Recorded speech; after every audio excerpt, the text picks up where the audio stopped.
ফজরের আজান দিচ্ছে চারিদিকে, পাখির কোলাহল মিষ্টি সুরে যেন পরিবেশটা মুগ্ধ হয়ে উঠেছে।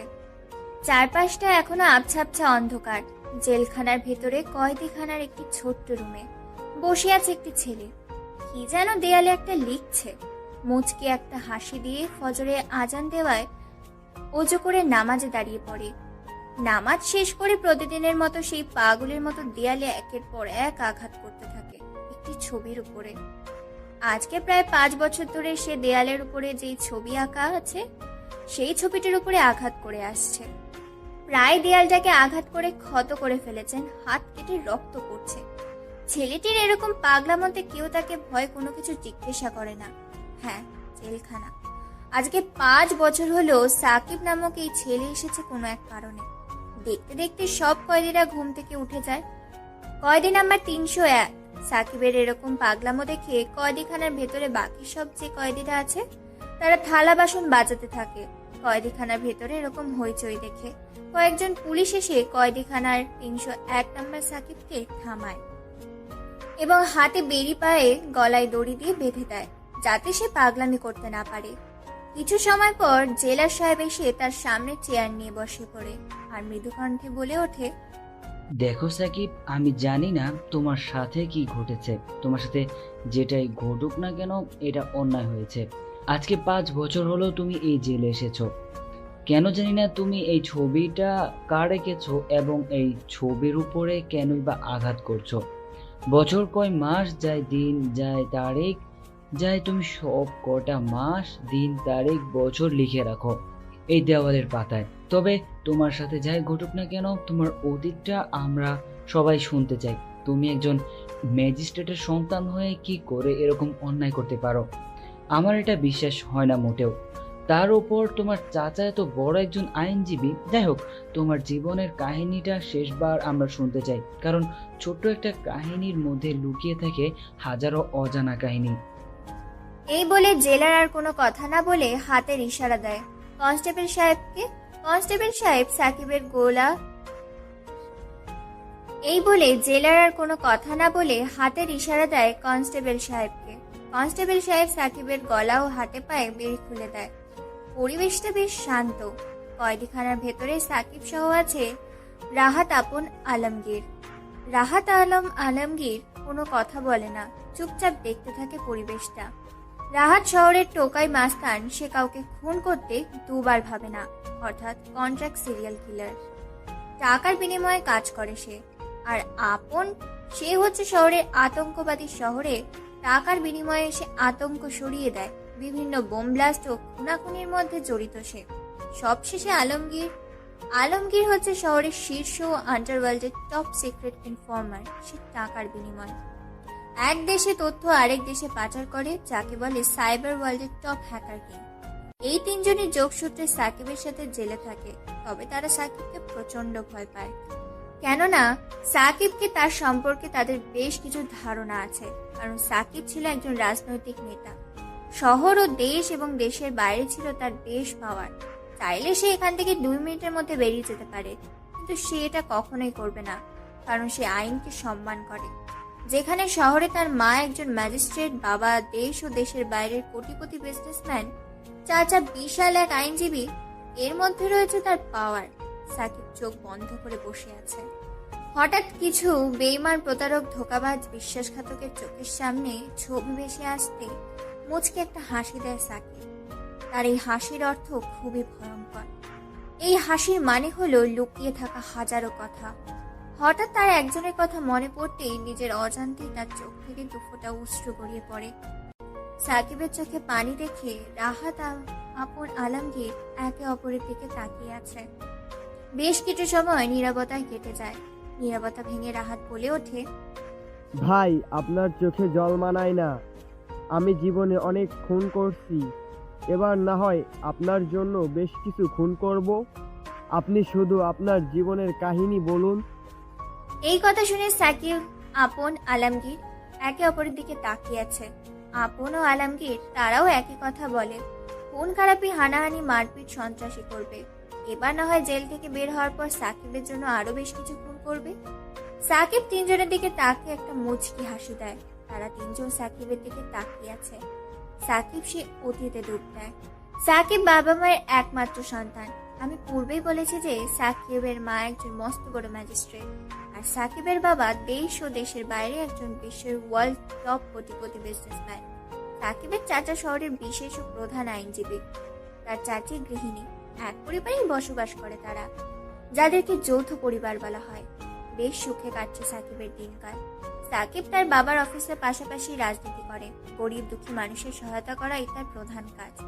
সাকিবের একটা চাচাতো বোন আছে, তার থেকে 1 বছরের সিনিয়র। দেখতে বেশ মাশাল্লাহ, ধানা কাটা পরি। খুব ভালোবাসে সাকিবকে ইরা। দেখতে বেশ স্মার্ট ও মায়াবী। সে আমাদের গল্পের নায়িকা। তার বর্ণনা পরে দিচ্ছি। চলুন আগে সাকিবের বর্ণনা দিয়ে দিই। সাকিব দেখতে হিন্দি সিনেমার হিরোদের থেকে বেস্ট, স্মার্ট, হ্যান্ডসাম।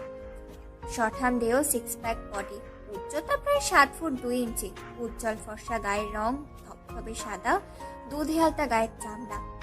হ্যাঁ, আমাদের গল্পের নায়িকা ইরা দেখতে গুলুমুলু, লাজুক লতা, দেখতে বেশ মায়াবী। ঠোঁটের নিচে লেগে আছে মুচকি একটা হাসি। উচ্চতা প্রায় 5 ফুট 7 ইঞ্চি, বেশ গায়ের রং, দুধে হালতা, উজ্জ্বল ফর্সা। তার গায়ের রং ধবধবে সাদা। যে দেখতে সেই প্রথম দেখায় প্রেমে পড়ে যাবে, কারণ তার মুখে লেগে আছে অসম্ভব মায়াবতী এক আভা। সাকিব শুয়ে আছে, অন্য দিক দিয়ে ইরা সাকিবকে খুঁজে বেড়াচ্ছে। সাকিবের আম্মু আসমা বেগমকে জিজ্ঞেস করে ইরা। আসমা বেগম বলে দেয় নিজের রুমে আছে। ইরা আর দেরি না করে দোতলার সিঁড়ি ভেদ করে সাকিবের রুমে প্রবেশ করে। কোনো কথা ছাড়াই ইরা খাটে উঠে সাকিবের গলা চেপে ধরে। হঠাৎ সাকিব নিঃশ্বাস নিতে কষ্ট হলে চোখ খুলে দেখে তার ইরা আপু গলা চেপে ধরে আছে। নিজেকে বাঁচানোর জন্য সাকিব দেয় এক ধাক্কা। ইরা গিয়ে ফ্লোরে থপ করে বসে পড়ে আর মুড়ে এক চিৎকার, সাথে সাথে বলে ওঠে, ও আম্মু গো, কোথায় গো? তোমার ছেলে আমায় মেরে ফেললো গো, মা গো, গেলাম গো।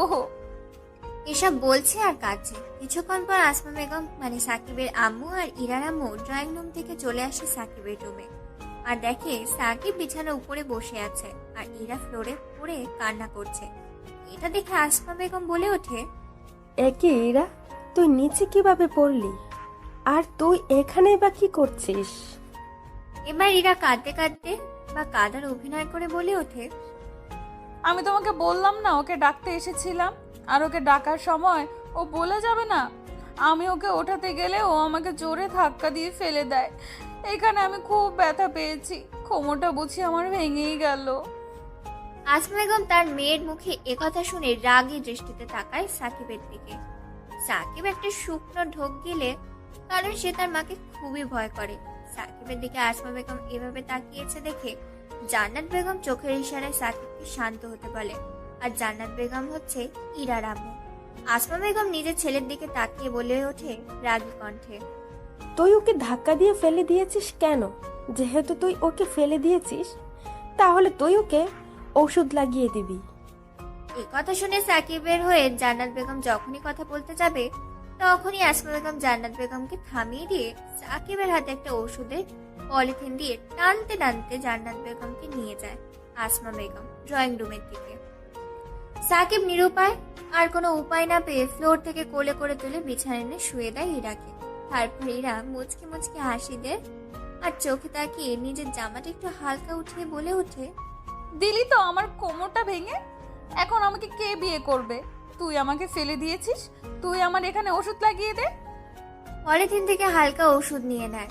সাকিব কোনো উপায় না পেয়ে ইরার কোমরে মালিশ করে দেয়। এটা দেখে ইরা বেশ মুচকি মুচকি হাসছে। তারপর সাকিব আর কোনো কথা না বলে ফ্রেশ হতে ওয়াশরুমে চলে যায়। ইরা চলে যায় তার নিজের রুমে রেডি হতে। ও হ্যাঁ, সাকিব ও ইরা একই ভার্সিটিতে পড়ে। ইরা এবার অনার্স 2য় বর্ষে পড়ে আর সাকিব পড়ে অনার্স 1ম বর্ষে। ইরা থাকে সাকিবের 1 বছর বা 6 মাসের ছোট। ইরা আর সাকিব দুজনে ভার্সিটি যাওয়ার জন্য নিচে আসে। তারপর আসমা বেগম ও জান্নাত বেগম তাদেরকে খাবার বেড়ে দেয়। আসমা বেগম ইরাকে ভাত খাইয়ে দিতে থাকে আর জান্নাত বেগম সাকিবকে। খাওয়া দাওয়ার পর্ব যে যার মতো করে বেরিয়ে পড়ে ভার্সিটির উদ্দেশ্যে। ভার্সিটিতে কড়া গলায় ইরা সাকিবকে বলে দেয় যাতে সে তার ক্লাসের বাইরে আড্ডা না দেয়। সাকিব চলে যায় তার বন্ধুদের কাছে আর ইরা চলে যায় তার বান্ধবীদের কাছে। সাকিব এই কলেজের প্রধান নেতৃত্বের ছাত্র দলের নেতা, তেমনই তার বিপরীত দল সোহাগ। সোহাগ তার থেকে সিনিয়র, আর সোহাগ ইরাকে পছন্দ করে। এটা ভার্সিটির সবাই জানে, কিন্তু ইরা কাউকে পাত্তা দেয় না। ইরা শুধু একমাত্র সাকিবকে ভালোবাসে, তবে সাকিব সেটা জানে না। এভাবে কাটছে তাদের দিনকাল। সাকিব বসে আছে, তখন তাদের বন্ধু মাসুদ ফোন করে বলে ওঠে, হ্যালো সাকিব, কোথায় আছিস? শহরে আজকে নতুন একটা গ্যাং এসেছে বিভিন্ন অস্ত্র পাচার ও হীরা পাচার করতে, আর এই গ্যাংয়ের লিড দেবে সোহাগ। ও আইসি, ঠিক আছে, আসতে দে। ব্যান্ড বাজিয়ে দিব। তাদের আমাদের দলের প্রত্যেকটি বন্ধুকে রেডি থাকতে বলবি। আজকে রাতে অপারেশন সাকসেসফুল হবে, ফুল ধামাকা। ওকে ভাই, ঠিক আছে, সমস্যা নাই। এই বলে ফোন কেটে দেয় সাকিব। তারপর সাকিব সবার সাথে মিটিং করে, কি করে কি করবে এবং তাদের গ্যাংয়ের ছেলেদের রেডি থাকতে বলে আজকে রাতের জন্য। তারপর আড্ডা দিতে থাকে। আজকে ক্লাস করবে না বলে দিয়েছে। তাদের মাঝে আসে পায়েল। পায়েল সাকিবকে পছন্দ করে, অনেকবার প্রপোজ করেছে, কিন্তু সাকিব রাজি হয়নি। তার এক কথা, সে প্রস্তাবে রাজি না। আঠার মতো লেগে আছে পায়েল তার জীবনের সাথে। অন্যদিকে ইরা তার বান্ধবীদের সাথে আড্ডা দিচ্ছে। মাফি, বিপাশা, আশা। হঠাৎ করে সেখানে আগন্তুক হিসেবে এন্ট্রি নেয় সোহাগ। তারপর সোহাগ উল্টো পাল্টা ইঙ্গিত করতে থাকে ইরাকে। অনেক বাজে বাজে প্রস্তাব দেয়, খারাপ কথা বলে হাসাহাসি তামাশা করে তার সাথে। আর তাদেরই ক্লাসমেটের একটা ছেলে গিয়ে বলে দেয় সাকিবকে। সাকিব তার দলকে নিয়ে চলে আসে এই ক্লাসরুমে। তারপর কোনো কথা ছাড়াই সোহাগকে উড়াধুরা মারতে থাকে। সোহাগকে মারার ফলে সোহাগের বন্ধুরা সাকিবকে মারতে এলে সাকিবের বাকি সব বন্ধুরাও, দলের ছেলেরা উদ্যম মধ্যম দিতে থাকে সোহাগ ও তার বন্ধুদের। আধমারা করে ফেলেছে প্রায়। এক পর্যায়ে ইরা গিয়ে সাকিবকে থামায়। সাকিব থামছে না দেখে সাকিবের গালে একটা থাপ্পড় মারে ইরা, আর বলে ওঠে, ছাড় বলছি ওকে। তুই কি ওকে মেরে ফেলবি নাকি? খুনি হয়েছিস নাকি সন্ত্রাসী হয়েছিস যে তুই মারপিট করছিস, তাও আবার আমার সামনে? কিন্তু ও তো তোমাকে। ব্যাস, অনেক হয়েছে, আর কোনো কথা নয়। সোহাগ বিশ্রী রকম একটা হাসি দেয় তাদের কর্মকাণ্ড দেখে। ইরা জানে সোহাগ নামের ছেলেটা ভালো নয়। সে যখন তখন সাকিবের ক্ষতি করে দিতে পারে, তাই সাকিবকে তার কাছ থেকে দূরে রাখার চেষ্টা করে। এ পর্যন্ত সোহাগ সাকিবের হাতে অনেক মার খেয়েছে। সোহাগ সাকিবের থেকে সিনিয়র, তবুও সাকিব আর কোনো কথা না বলে আরো কয়েকটা লাঠি মেরে সোহাগকে চলে আসে সেখান থেকে। নিজের রাগটা কন্ট্রোল করার জন্য ক্যাম্পাসের ক্যান্টিনে বসে সিগারেট খেতে থাকে একের পর এক। নিজের রাগটাকে কন্ট্রোল করার চেষ্টা করে। তার বন্ধুরা তাকে মানা করছে যেন সিগারেট না খায়। সিগারেট খেলে কষ্ট হয় তার, তবুও খেতে থাকে নিজের রাগটাকে দমানোর জন্য। সাকিবের যখন রাগ হয় তখন নিজের রাগটাকে কন্ট্রোল করার জন্য নিজের রাগটা সিগারেটের উপর দিয়ে চালিয়ে দেয়। কিছু সময় পরে ইরা সাকিবের সামনে এসে হাজির হয়। তারপর বেশ কয়েকটা ছবি তুলে নেয় সাকিবের, আর বলে ওঠে, তোকে কতবার বলেছি যে তুই সিগারেট খাবি না, তাও খাচ্ছিস। আজকে বাসায় চল, তোকে বোঝাবো। এই ছবিগুলো আজকে আম্মুর হাতে তুলে দিব, আর বলবো দেখো তোমার ছেলে কি করে, তারপর দেখবো কি করে সিগারেট খাস। সাকিব কোনো কথা না বলে একের পর এক সিগারেট খেয়েই চলেছে। এটা দেখে আবার ইরা মাসুমের কাছ থেকে সিগারেট ও লাইটারটা নিয়ে সিগারেট খেতে থাকে। কয়েকটা দিতেই কেসে ওঠে ইরা। এটা দেখে সাকিব হাঁ করে তাকিয়ে আছে ইরার দিকে, সাথে সাকিবের বন্ধুরাও। আর ইরার বান্ধবীরা তাকিয়ে আছে তাদের দুজনের দিকে। সাকিব এরকম দেখে এবার সিগারেটটা ফেলে দেয়, সাথে ইরার। তারপর সাকিব ইরার উদ্দেশ্যে বলে ওঠে, এখানে কি চাই তোমার? যাও না, যাও। এই সোহাগকে বাঁচাও, ওই সোহাগকে বাঁচাও। আমার এখানে কি চাই? তোমরা কেন এসেছো? সাকিবের কথা শুনে ইরা এবার হাসতে থাকে। হাসতে হাসতে বলে ওঠে, ও এই বুঝি আমার জানটা রাগ করেছে আমার প্রতি। আচ্ছা দাঁড়া, তাহলে তো কিছু একটা করতে হয়। তারপর সাকিবকে আর কোনো কথা বলার সুযোগ না দিয়ে ইরা সাকিবকে সেখান থেকে নিয়ে আসে ভার্সিটির বাইরে রাস্তার পাশে একটা ফুচকার দোকানের কাছে।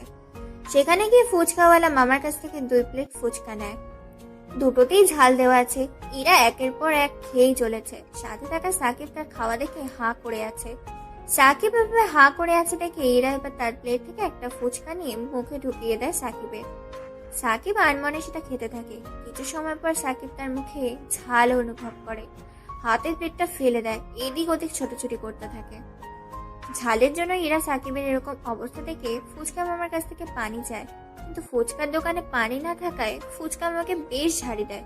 বেশ খানিকক্ষণ কথা শুনে ফুচকাওয়ালার কাছ থেকে চিনি চাইলে চিনি নেয়, বলে আরো বেশ কথা শোনায়।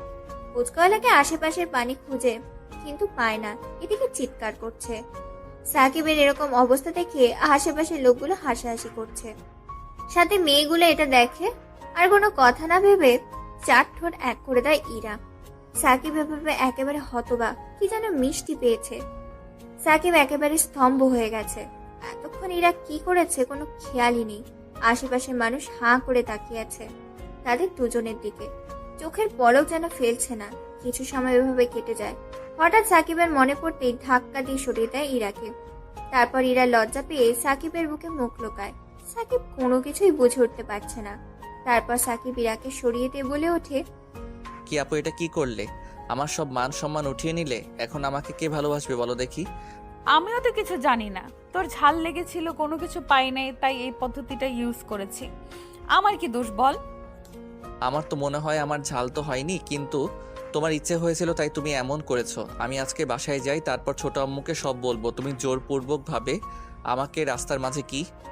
কথা বলতে দেয় না আর সাকিবকে। তার আগেই তার পায়ে এক লাথি দিয়ে রাগ দেখিয়ে চলে আসে ইরা। সাকিবও হাসতে হাসতে ইরার পেছনে এসে গাড়িতে উঠে বসে পড়ে। ইরা কোনো কথা বলছে না, মাথাটা বাইরের দিকে করে আছে। এটা দেখে সাকিব বলে ওঠে, আপু, লিপকিসটা কিন্তু অনেক সুন্দর ছিল। এরকম যদি পাই তাহলে রোজ ফুচকা খেতে আমার কোনো অসুবিধা নেই। এরকম আগে কথা শুনে আরও রেগে যায়। এবার গাড়ির সিট থেকে উঠে এসে সাকিবের কোলে বসে পড়ে আর শার্টের কলার ধরে ঝাঁকাতে থাকে আর বলে ওঠে, কি বললি শয়তান? দাঁড়া, তোর আজকে খবর আছে। শুধু একবার বাসায় চল, তোকে বোঝাবো বিয়ের পর কি হয়। ইরা সাকিবের কোলে সারা পথ চড়ে এসেছে বাড়ি পর্যন্ত। বাড়ির ভেতরে ঢুকে যে যার মতো ফ্রেশ হতে চলে যায়। সাকিব বিছানায় শুয়ে আছে। এমন সময় তার ফোনে ফোন আসে। ফোনের ওপার থেকে বলছে ফোন রিসিভ করতেই, হ্যালো ভাই, আমাদের ছেলেপেলে রেডি আছে তো? তারা 12টার দিকে ময়দানে নামবে। আমরা কয়টায় বেরোবো? আমরা আজকে 11টার দিকে বেরোবো। আমাদের সকল ছেলেপেলেদের গোডাউনে রেডি থাকতে বলবি, অপারেশন যেন সাকসেসফুল হয়। ওকে ভাই, ঠিক আছে, সব কিছু রেডি করা আছে। তারপর ফোন কেটে দেয়। সাকিব একটা গুগল ম্যাপ বের করে দেখতে থাকে এলাকাটা ভালো করে। কোন দিক দিয়ে অ্যাকশন নিলে তারা সহজেই প্রতিহত করবে বিপরীত দলকে। আর মনে কাজ করতে থাকে সাকিব। পেছনে কারো উপস্থিতি টের পেয়ে পেছন করে দেখে ইরা দাঁড়িয়ে আছে। এটা দেখে সাকিব বলে ওঠে, আপু, তুমি এখানে এখনো ঘুমাওনি? এখানে কি করছো? যাও ঘুমাও। না রে, ঘুম আসে না, তোকে ছাড়া কেমন জানি লাগছে, তাই তোর কাছে এলাম। চল না, আমাকে ঘুম পাড়িয়ে দিবি। কি এত বড় মেয়ে হয়েছো আর আমাকে নিয়ে ঘুমাবে? এখন এখান থেকে যাও, না হলে ছোট আম্মুকে ডাক দিব এখনই। তুই আমার সাথে ঘুমাবি কিনা বল, না হলে কিন্তু আমি বড় আম্মুকে এখনই ডাকবো আর বলবো তুই আমাকে মেরেছিস। তারপর দেখিস তোর কি হাল হয়। আমি পারবো না, আমি একটা জরুরি কাজ করতেছি। ইরা আর কোনো কথা না বলে ধপ করে বসে পড়ে সাকিবের কোলে। তারপর সাকিবের দুই হাত তার পেটের মধ্যে রাখে আর বলে, এখন কাজ করো। সাকিবও পড়েছে আচ্ছা জ্বালায়। এদিকে তাকে বের হতে হবে রাতের অন্ধকারে রাজা হওয়ার জন্য, আর অন্যদিকে এই বাচাল মেয়ের প্যারা। অনেক কষ্টে বুঝিয়ে শুনে এরাকে ঘুম পাড়ার বদলে তাকে কোলে নিয়ে শুয়ে দিয়ে আসে সাকিব। যখনই চলে আসতে যাবে তখনই ইরা সাকিবের হাতটা টান দেয়। সাকিব উল্টো হয়ে পড়ে যায় ইরার উপরে। আবারও একত্রিত হয়ে যায় চার ঠোঁট। তারপর ইরা সাকিবের ঠোঁটে একটা কামড় দেয় আস্তে করে, দিয়ে কাঁথা নিয়ে ঘুমিয়ে পড়ে। সাকিব পাগলি বলে মুচকি একটা হাসি দিয়ে বেরিয়ে পড়ে তার নিউ গন্তব্যের উদ্দেশ্যে। সাকিব নিজের রুমে রেডি হচ্ছে। পরনে কালো প্যান্ট, কালো জ্যাকেট, মাথায় হেড, মুখে মাস্ক, এক হাতে বন্দুক, অন্য হাতে ব্রেসলেট, তারপর হ্যান্ড গ্লাভস, চোখে রঙিন সানগ্লাস। বেরিয়ে পড়ে চুপি চুপি। বাড়ির ভেতর থেকে R15 বাইকটি নিয়ে গোডাউনের উদ্দেশ্যে দেখতে দেখতে 12টা বেজে যায়। ঠাকুরগা হাইওয়ে রাস্তা, বড় মাঠ চারিদিকটা ঘিরে রেখেছে। বেশ কিছু ছেলে পেলে দেখতে দেখতে 12:30 বেজে গেছে। সবার কানে হেডফোন। প্রায় 1টা বাজতে চলেছে, এখনো আসছে না দেখে এবার মাসুদ সাকিবকে ফোন দেয়। বলে ওঠে, হ্যালো ভাই, আমরা তো রেডি আছি, কিন্তু এখনও তো কেউ এলো না। তারা কি খবর পেয়ে গেছে যে আমরা এখানে অ্যাকশন নিতে চলেছি তাদের বিরুদ্ধে? না মাসুদ, তারা অবশ্যই আসবে, কারণ সোহাগ কোনোদিন ছেড়ে দেওয়ার পাত্র না। তার টাকার নেশা খুব, তাই তাকে আসতে হবে। আর আমাদের হাতে একটা মাত্র প্রমাণ আছে, ওকে ধরতে পারলে এখানে জীবিত মেরে ফেলবো। ওর জন্য শহরের আজকে এই অবস্থা। ভাই, আমার মনে হয় না যে সে আসবে। হয়তো তার সাঙ্গপাঙ্গরা আসবে, ওরা ম্যাক্সিমাম বেশি আসবে। ওকে, দেখা যাক। দেখতে দেখতে আরো বেশ কিছু সময় পেরিয়ে যায়। হঠাৎ দুদিক থেকে পরপর বেশ কয়েকটা গাড়ি এসে রাস্তার মাঝে এসে দাঁড়ায়। গাড়ি থেকে নেমে আসে মাত্র দুজন ব্যক্তি। সাকিবরা ভেবেছিল হয়তো বেশ বড় একটা গ্যাং আসবে, কিন্তু সেটা না, এসেছে মাত্র দুজন। এটা দেখে বেশ অবাক হয়েছে সাকিবরা। গাড়ি থেকে দুজন নেমে আসে, একজন জব্বার আর একজন জাবেদ। চারিদিকে বেশ অন্ধকার জমেছে। আকাশের আবার আজকে তারার মেলা, চাঁদের মেলা, জ্যোৎস্না। রাতের মেলার চারদিকটা অনেক ফটফটে আবছা আবছা অন্ধকার। জব্বার হলো শহরের কুখ্যাত সন্ত্রাসী, আর জাবেদ হলো সোহাগের ডান হাত। সোহাগের কথা মতো কাজ করে এই জাবেদ। দেশের সন্ত্রাসী ও টাকার বিনিময়ে কাজ করে তারা। দুজনের মুখোমুখি এসে দাঁড়ায় আর বলে ওঠে, পুরো 15 লক্ষ টাকার মাল আছে, আর তোর ভাই সোহাগরে বলে দিবি মালটা যেন ভালো করে সাপ্লাই করে, আর আমার নামটা যেন প্রকাশ না হয়, না হলে তুইও বাঁচবি না আর তোর বসও বাঁচবে না। আমাদেরকে মারবি তুই? শোন, তুই কিন্তু এখন বর্তমানে সিংহের গয়ে আছিস, আর এই সিংহ একবার থাবা মারলে চিরতরে শেষ। আর এই জাবেদ যা বলে তাই করে, কথার কোনো নড়চড় হবে না। বলে দিয়েছি যখন, তখন হবে না। Good bye. এই বলে যখনই জাবেদ আর জব্বার দুজন দুজনের গাড়িতে চলে যাবে, তখনই পরপর চারদিক দিয়ে বেশ কয়েকটা বুলেট এসে তাদের গাড়ির টায়ারগুলো পাঞ্চার করে দেয়। হঠাৎ এমন হওয়াতে জাবেদ আর জব্বার কোনো কিছু বুঝে উঠতে পারে না। পালাতে চেষ্টা করলে পালাতে পারে না। চারিদিক দিয়ে ঘিরে ফেলে সাকিবের দলবল। জব্বার চিনে ফেলেছে সাকিবকে, জাবেদ চিনে ফেলেছে সাকিবকে।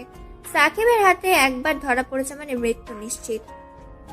তাদেরকে আর কোনো কথা বলার সুযোগ না দিয়ে মাসুদ, মাসুম, রানা, সিফাত, শাহিন তার দলের ছেলেরা তাদের দুজনকে চ্যাংদোলা করে ঝুলিয়ে ঝাঁকাতে ঝাঁকাতে নিয়ে যায় তাদের গোডাউনে। সেখানে গিয়ে হাতগুলো রশ্মির সাহায্যে বেঁধে ফেলে। তারপর তাদের দাঁড় করিয়ে রাখে। তাদের সামনে কিছু ইলেকট্রিক্যাল সরঞ্জাম এবং কিছু লোহা, কিছু অস্ত্র রাখা হয়, যেসব দেখে আটকে ওঠে জব্বার ও জাবেদ। জব্বার ও জাবেদ ভয়ে কোনো কিছু বলতে পারছে না, শুধু মুখ দিয়ে লালা বের হচ্ছে। মাসুদ একটা লোহার রডে আগুন ধরায়, আগুনে গলাবার পর লোহার টক টক হয়ে ওঠে, গরম ধোঁয়া বের হচ্ছে। সেই লোহার রড থেকে সাকিব জাবেদের পায়ে আস্তে করে ঢুকিয়ে দেয়। মুহূর্তের মধ্যে লোহার শিকটা পায়ের এফোর ওফর বেরিয়ে যায় জাবেদের। জাবেদ গগন কাঁপানো এক চিৎকার দেয়। তার চিৎকারে যেন থরথর করে কাঁপছে পুরো বিল্ডিংটা। জাবেদের যেরকম ভয়ঙ্কর অত্যাচার দেখে জব্বার প্যান্টের মূলমন্ত্র করে ফেলেছে। একই শাস্তি দেওয়া হয় জব্বারকে। জব্বার শুধু লাফাতে শুরু করেছে। তারপর তাদের হাতের মধ্যে রাখা হয়, পায়ের তালুতে রাখা হয়। পাগুলো মুহূর্তের মধ্যে গলে ঝলসে যায়। জাবেদ ও জব্বারের চিৎকার তাদের ভালো লাগছে না দেখে তাদের মুখে দুইটা রুমাল ঢুকিয়ে দেয়। তারপর একটা ছুরি বের করে তাদের কানগুলো কেটে নেয় যাতে তারা শুনতে না পায়। তারপর হাঁটু পর্যন্ত তাদের পাগুলো কেটে নেয় যাতে তারা লাফাতে না পারে। তারপর তাদের জিহ্বা কেটে নেয় যাতে তারা কথা বলতে না পারে। তারপর তাদের দুই ঠোঁট একসাথে সেলাই করে দেয় দুজনের। তাদের এরকম মর্মান্তিকের পিক তুলে অন্য সিম থেকে পাঠিয়ে দেয় সোহাগের ফোনে। সোহাগ এরকম দৃশ্য দেখে আটকে ওঠে। তারপর তাদের বুক কেটে নেয়। তারপর তাদের বুকের ভেতর হাত ঢুকিয়ে কলিজাটা বের করে নিয়ে আসে। তারপর তাদের পাকস্থলী কেটে ফেলে। পেটের ভেতর থেকে লিভার ও কিডনি দুটো বের করে নিয়ে কালো বাজারে বিক্রি করার উদ্দেশ্যে। আধমরা হয়ে আছে জিভটা, ধুকু ধুকু করতেছে তাদের এরকম কষ্ট দেখে আর কষ্ট দেবে না বলে সাকিব এবার মাসুদের কাছ থেকে একটা চাইনিজ কুড়াল নেয়। তারপর কুড়াল দিয়ে বেশ কয়েক খণ্ড করে ফেলে তাদের শরীরটাকে। তারপর তাদের শরীরটাকে হাঙর দিয়ে খাওয়াতে বলে কিছু অংশ রাস্তায় কুকুর দেয় আর কিছু অংশ আকাশে উড়িয়ে দিতে, কারণ আকাশে পাখিদের ক্ষুধা আছে কাকেদের, শকুনদের। আজকাল খাবার না পেয়ে পাখিরা বিলুপ্ত হয়ে যাচ্ছে। পরিবেশ খারাপ হওয়ার কারণে আজকাল পশু পাখি বিলুপ্ত হয়ে যাচ্ছে। মানুষের এরকম গাছপালা কেটে ফেলা পরিবেশকে দূষণের কারণে হাজারো পাখি বিলুপ্ত হয়ে যাচ্ছে। আমরা যেসব পাখি দেখেছি সেই সব পাখি পরের প্রজন্ম দেখবে না। মানুষ নিজেই নিজেদের ধ্বংস করছে। তাই পশু পাখিদেরকে বাঁচিয়ে রাখতে হলেও তাদেরকে কিছু খাওয়াতে হবে। হ্যাঁ বন্ধুরা, আপনারা ঠিকই শুনেছেন। আমরা একটা গল্পের মাধ্যমে ফুটিয়ে তোলার চেষ্টা করি আমাদের আশেপাশে প্রাকৃতিক সম্পদ ও মানুষের আবেগ চেতনা প্রজন্ম। আমরা যদি একটু সতর্ক হই তাহলে আমাদের প্রাকৃতিক পরিবেশ, আমাদের পাখি, আমাদের দেশের সম্পদ কখনোই বিলুপ্ত হবে না। আজকাল দোয়েল পাখি, বাবুই পাখি, টুনটুনি পাখি এসব দেখা যায় না। যে পাখিগুলো আগে ঘরে ঘরে ছিল, এগুলো সব মানুষের কারণেই বিরক্ত হয়ে যাচ্ছে। তাই আমরা যদি সতর্ক থাকি আমাদের পরিবেশ সতর্ক থাকবে, জীবাণুমুক্ত থাকবে, আমরা সুস্থ থাকবো। বাকিটা আপনারা বুঝে নিয়ে চলুন গল্পে ফিরে আসা যাক। দেখতে দেখতে রাত 2টা বেজে গেছে। এদিকে ইরার ঘুম ভেঙে গেছে, তাই ইরা দেখতে চলে গিয়েছে সাকিব কি করে। তার রুমে গিয়ে দেখে সাকিব নেই। এটা দেখে বেশ চিন্তায় পড়ে যায় ইরা। ইরা মনে করেছে সাকিব কোনো মেয়ের সাথে দেখা করতে গেছে, তাই পুরো বাড়ি কান্নায় ও ভাঙচুরে মাতিয়ে তুলেছে। এত ভাঙচুর ও কান্নার শব্দে আসমা বেগম ও জান্নাত বেগম, তাদের দুই স্বামী অর্থাৎ সাকিবের বাবা ও ইরার বাবা বেরিয়ে আসে মেয়েকে দেখতে। এত কান্না করতে দেখে আসমা বেগম বলে ওঠে, কি হয়েছে রে মা, এভাবে কাঁদছিস কেন তুই? এখনো ঘুমাসনি কেন? ইরা কোনো কথা না বলে ফুপিয়ে ফুপিয়ে কান্না করে চলেছে। তাকে এভাবে কান্না করতে দেখে আসমা বেগম আবার বলে ওঠে। তবু এরা কোনো কথা বলে না। সাকিবের আম্মু আসমা বেগমকে জড়িয়ে ধরে কান্না করতে বলে ওঠে, আম্মু, তোমার হারামি ছেলে এত রাতে ঘরে নেই, জানি না কোন মেয়ের সাথে ফুষ্টি নষ্টি করতে গেছে। আমি ওকে ছাড়া কোনোভাবেই ঘুমাবো না। মেয়ের মুখে এরকম কথা শুনে জান্নাত বেগম ও ইরার বাবা, সাকিবের বাবা সবাই একে অপরের দিকে চাওয়াচাই করতে থাকে। সবাই বুঝে গেছে যে ইরা সাকিবকে পছন্দ করে এবং ভালোবাসে, তাই এরকম পাগলামি করছে। সাকিবের আম্মু আসমা বেগম বলে ওঠে, দেখ, আমার পাগলি মেয়ে আমার ছেলেটাকে ভালোবাসিস, এ কথা আগে বললেই হয়ে যেত। হ্যাঁ, আমি তোমার ছেলেকে খুব ভালোবাসি, অনেক বেশি ভালোবাসি। তাকে ছাড়া আমি থাকতে পারি না। তাকে আমার লাগবে, না হলে আমি নিজেকে শেষ করে দেব। আচ্ছা হয়েছে, আমি জানতাম যে তুই আমার ছেলেটাকে ভালোবাসিস আর আমিও আমার মেয়েটাকে ভালোবাসি, তাই আমার মেয়েটাকে আমি আমার ঘরেই রেখে দিব। ঘরের মেয়ে ঘরে থাকবে, ঘরের ছেলে ঘরে থাকবে, এটাই ভালো। তুই তোর ঘরে যা, সাকিব আসলে ওকে আমি আচ্ছা করে বকে দেব, তোর রুমে পাঠিয়ে দিব। না, ও যতক্ষণ না আসবে ততক্ষণ আমি এখান থেকে এক পাও যাব না। ওকে আজকে আমি মেরেই ফেলবো। ও এত রাতে কোথায় গেছে? এটা কি হচ্ছে ইরা? তোমার যেটা তোমার বড় আম্মু করতে বললো সেটা করো, রুমে যাও। আর শাকিল আসলে ওকে কোনো কিছুই করবি না তুই। যদি শুনি তুই আমার ছেলেটাকে কোনো কিছু করেছিস তাহলে তোর হাল বেহাল করে দিব। বড় আম্মু দেখছো, আমাকে কিন্তু আম্মু বকা দিচ্ছে। ছোট, তুই চুপ থাকবি, নিজের রুমে যা। আর মা, তুই এখানে থাকিস, আর সাকিব আসলে আমাকে ডাকিস। আমি আমার রুমে গেলাম। না, সবাই এখানে থাকবে। ওকে আজকে সবার সামনে আমি আচ্ছা করে বকবো। দেখতে দেখতে রাত 3টে বেজে যায়। সবাই ড্রয়িং রুমে অপেক্ষা করছে সাকিবের জন্য। সাকিব সবকিছু করে সবাইকে বুঝিয়ে দিয়ে আবার বেরিয়ে পড়ে বাড়ির উদ্দেশ্যে। পোশাক আশাক বেশভূষ পাল্টিয়ে বাড়ির ভেতর কলিং বেল না চেপে ডুপ্লিকেট ভেবার চাবি ব্যবহার করে ঘরের ভেতর প্রবেশ করে। এদিক ওদিক তাকিয়ে পরিবেশটা শান্ত দেখে চুপি চুপি নিজের রুমে যেতে নিলে হঠাৎ করে ঘরের বাতি জ্বলে ওঠে। সাকিব চমকে ওঠে, দেখে পরিবারের সবাই বসে আছে। ইরা দৌড়ে এসে সাকিবের শার্টের কলার ধরে ঝাঁকাতে ঝাঁকাতে বলে ওঠে, তুই কোথায় গিয়েছিলি এত রাতে? কি করছিলিস? কার সাথে দেখা করতে গিয়েছিলিস বল? এসব বলছে আর অঝরে কাঁদছে ইরা। সাকিব কি বলবে কোনো কিছু ভেবে পায় না। পুরো পরিবারের ব্যক্তি তার সামনে দাঁড়িয়ে আছে। সাকিব তার আম্মুকেও খুব ভয় পায়।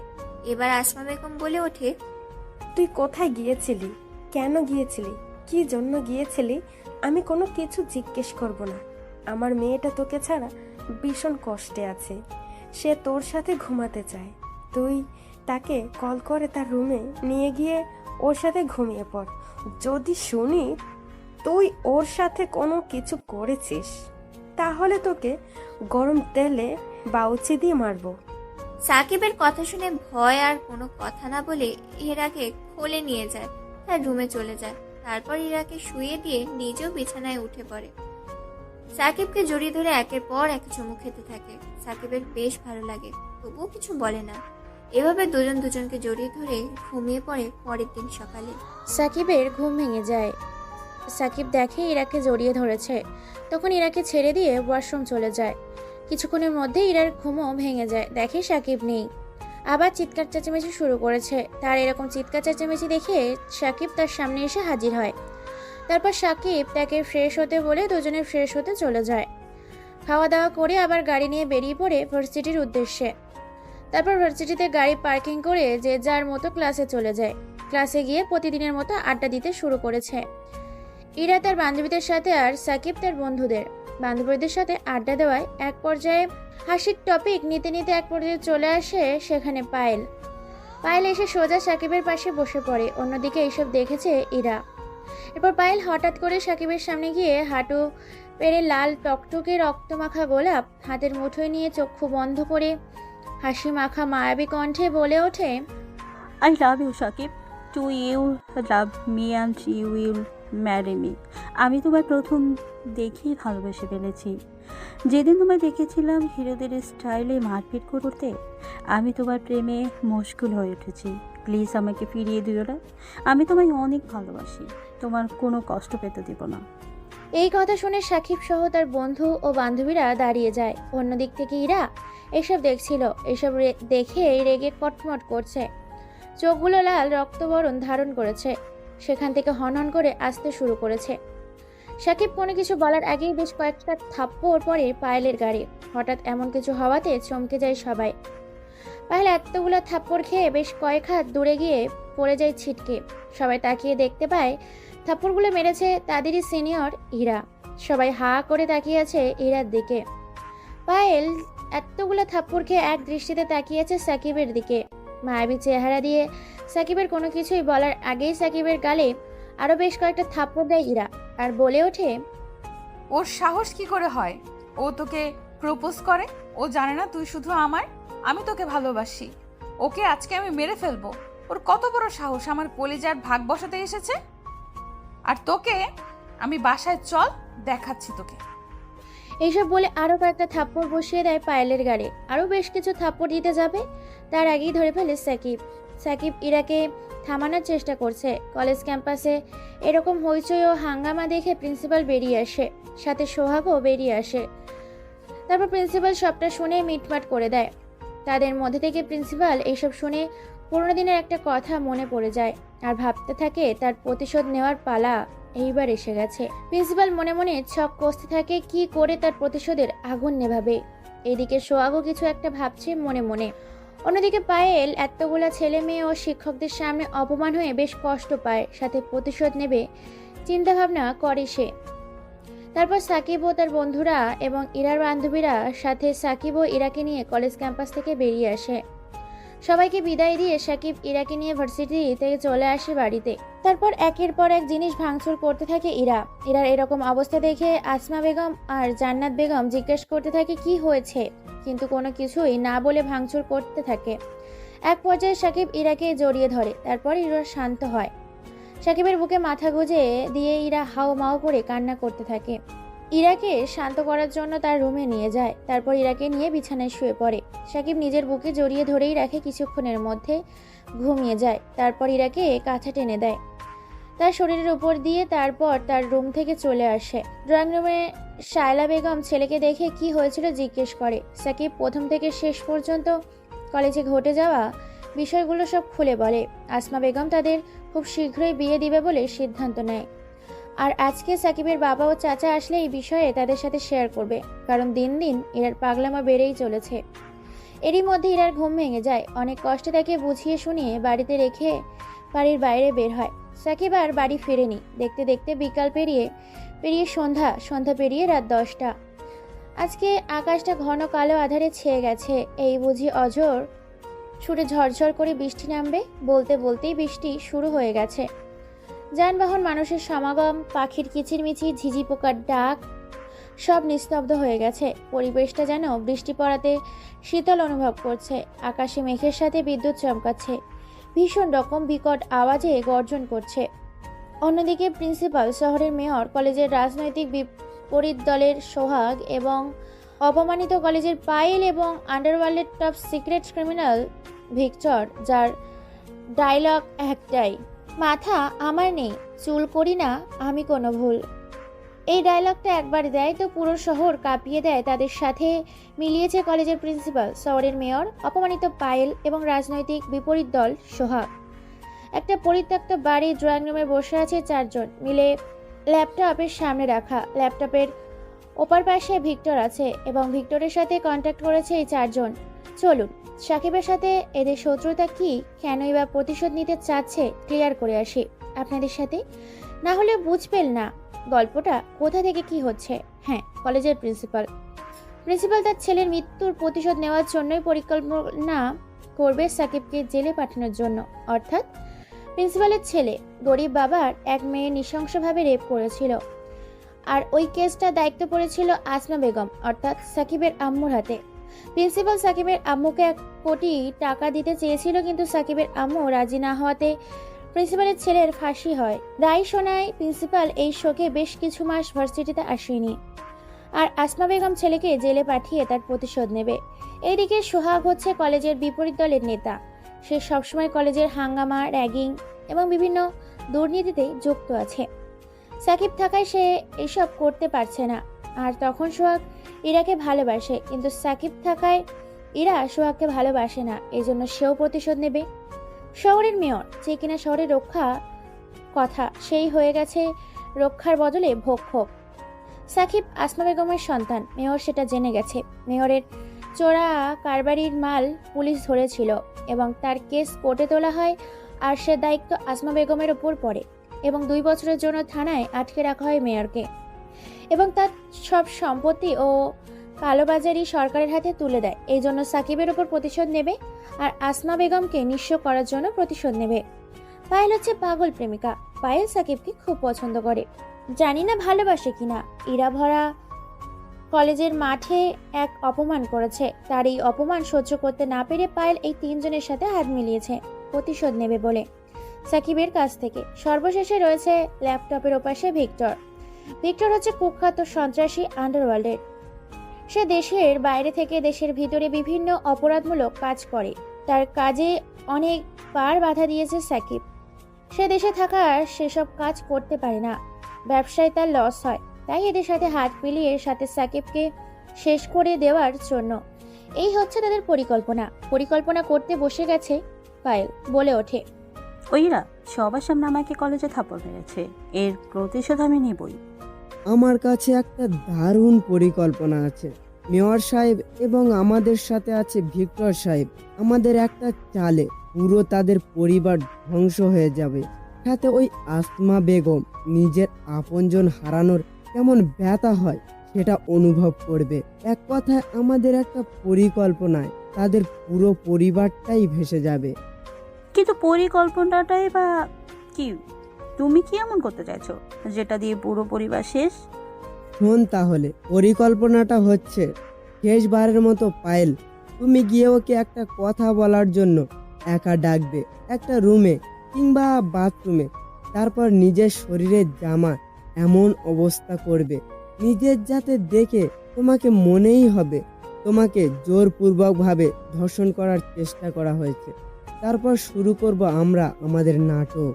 এই নাটকেই ও জেলে, আর রায় দেবে আসমা বেগম, আর ফেঁসে যাবে সে আমাদের মিথ্যা ষড়যন্ত্রের জালে। আর নিশ্চয়ই বোঝাতে হবে না কি করতে হবে। তারা 5 জনই বুঝে যায় কি করতে হবে।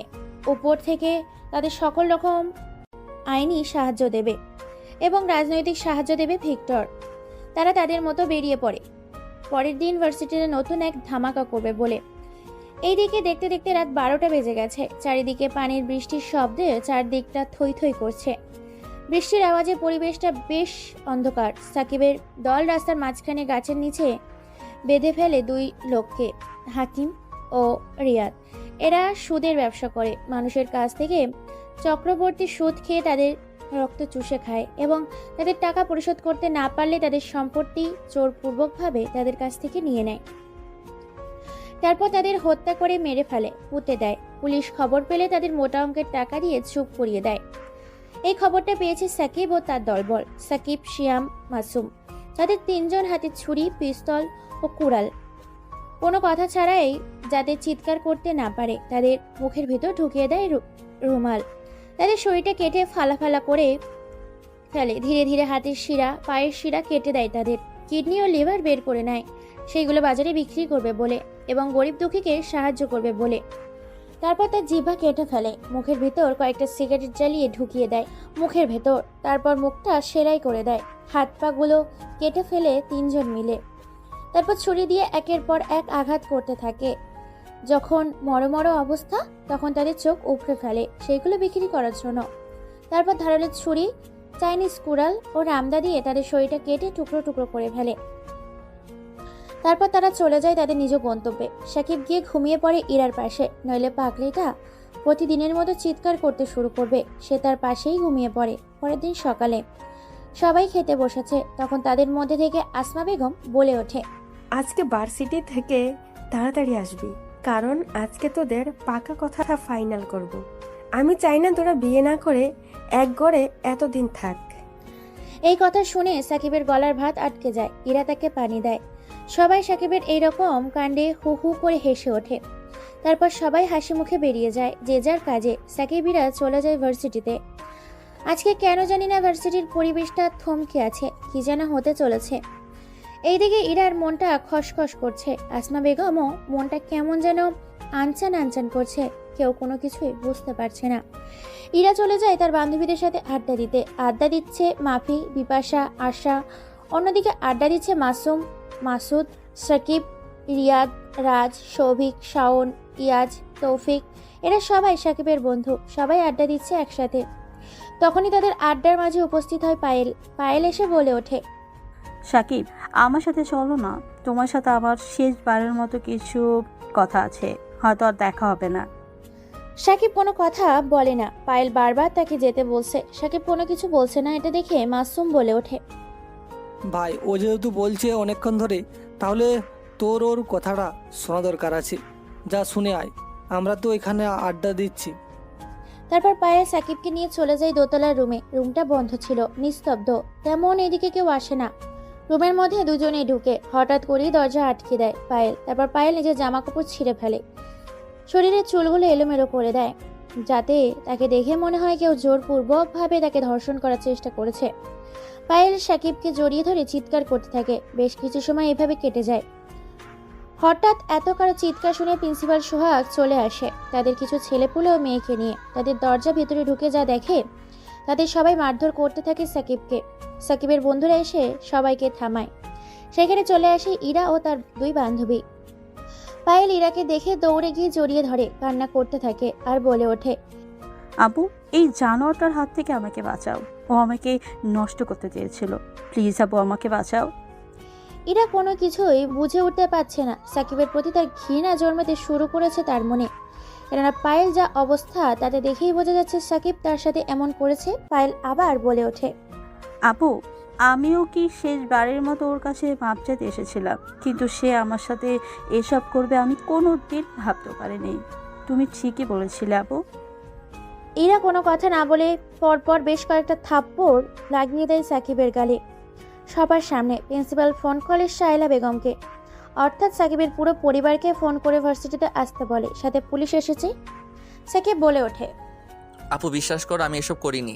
ও আমাকে ইচ্ছে করে রুমে বন্ধ করে নিজের এসব করেছে। আমি ওর সাথে কোনো কিছু করিনি, আমাকে বিলিভ করো তোমরা। সাকিব এইসব বলছে আর সবার হাতে পায়েও ধরছে আর বলছে কাঁদতে কাঁদতে। কেউ তার কথা শুনে না। অবশেষে আর সহ্য করতে না পেরে ইরা আরও বেশ কয়েকটা থাপ্পড় লাগিয়ে দেয় ও বলে ওঠে, চুপ জানোয়ারের বাচ্চা, কি দোষ ছিল আমার ভালোবাসার? আমি তো শুধু তোর কাছ থেকে একটু ভালোবাসাই চেয়েছিলাম, তার বিনিময়ে তুই এটা আমাকে দিলি। তোরা আসলে সব ছেলেগুলো খারাপ। তোর যদি এত শরীরের চাহিদা ছিল তাহলে আমাকে বলতে পারতি, আমি আমার সবটুকু উজাড় করে দিতাম তোকে। তবু তুই এটা কেন করলি? এইসব বলছে আর অঝরে কাঁদছে। কাঁদতে কাঁদতে আসমা বেগমকে জড়িয়ে ধরে ইরা।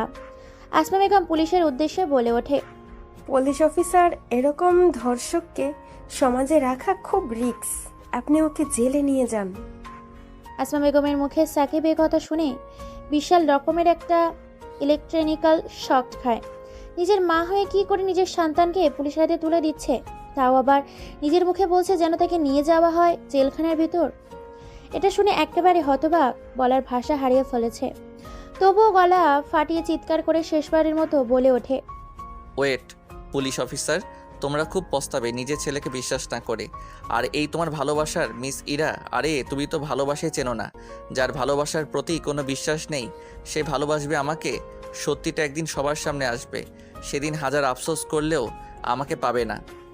সাকিবের আর কোনো কথা বলতে না দিয়ে টেনে হিসড়ে পুলিশ অফিসার নিয়ে যায় গাড়িতে থানার উদ্দেশ্যে। ইরা এক দৃষ্টিতে তাকিয়ে আছে, চোখের পানি ফেলছে। পরিবেশটা শান্ত হলে সবাই যে যার মতো বেরিয়ে যায়। এদিকে পায়েল, সোহাগ, প্রিন্সিপাল চোখের ইশারায় সাকসেস বলে। তারপর অট্টহাসিতে মেতে ওঠে তিনজন। 2 দিন পর, এই 2 দিনে সাকিবকে অনেক টর্চার করা হয়েছে তার মুখ থেকে স্বীকার করানোর জন্য যে সে এসব করেছে, কিন্তু সে একই কথা বলেছে সেসব কিছুই করেনি। এই 2 দিনে ইরা নিজের অবস্থা বেহাল করে ফেলেছে, চোখ মুখ ফুলিয়ে ফেলেছে। আজকে কোর্টে সাকিবকে তোলা হবে। আসমা বেগম, তার পুরো পরিবার গেছে। আসমা বেগম ওই কেসের রায় ঘোষণা করবে।